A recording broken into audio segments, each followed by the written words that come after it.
Putri. Mbak Putri masih ingat dengan saya? Masih. Siapa coba? Mbak Warda.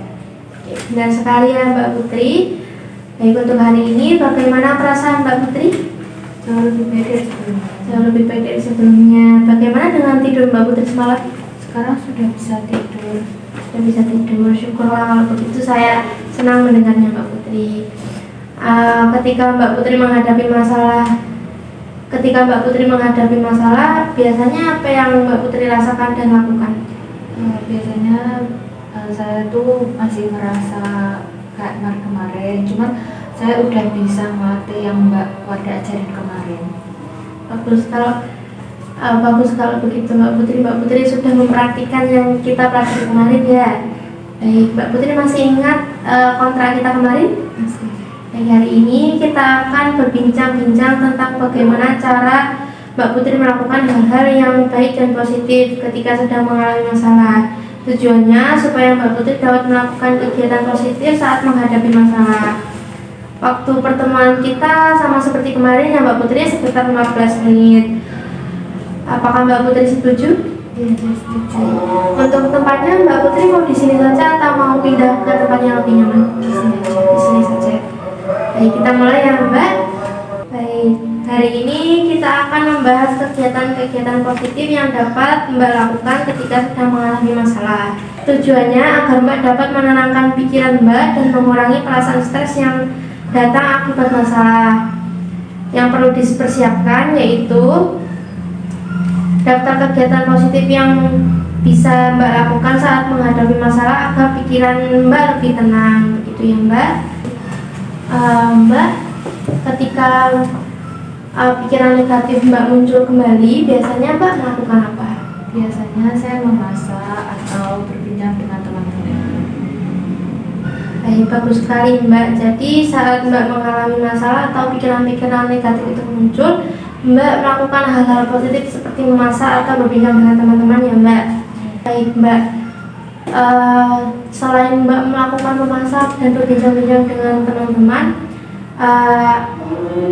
coba Mbak sebutkan kembali kegiatan-kegiatan positif yang bisa Mbak lakukan saat sedang mengalami masalah tersebut.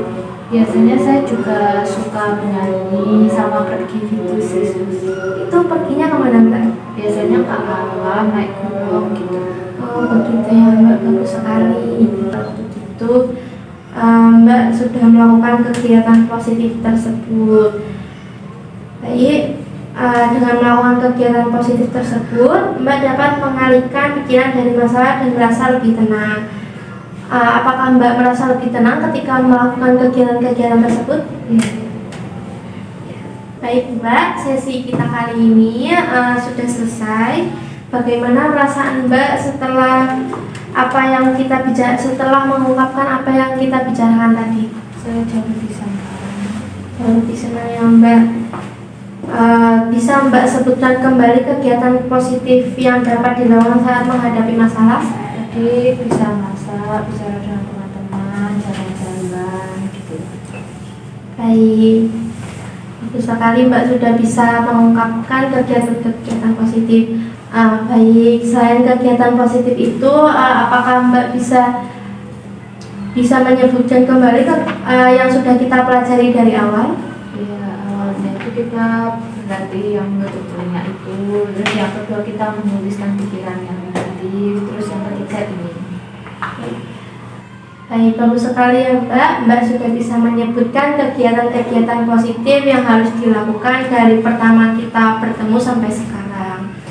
Baik, selama kita belum bertemu lagi, Mbak bisa melakukan kegiatan-kegiatan positif tadi seperti menyapu, mengepel, memasak, menyanyi, atau mendaki gunung seperti itu ya Mbak.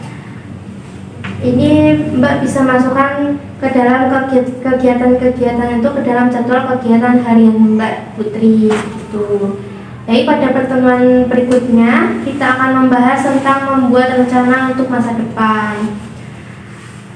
Untuk waktunya sama seperti hari ini ya Mbak, pukul 9. Untuk tempatnya Mbak Putri apakah mau di sini atau mau pindah ke tempat yang lebih nyaman? Di sini aja. Baik, di sini saja. Baik, sebelum saya akhiri, apakah Mbak Putri ada yang ingin ditanyakan terlebih dahulu? ada. Kalau begitu mungkin cukup ya Mbak. Terima kasih atas waktunya. Saya izin pamit terlebih dahulu. Permisi Mbak. Assalamualaikum.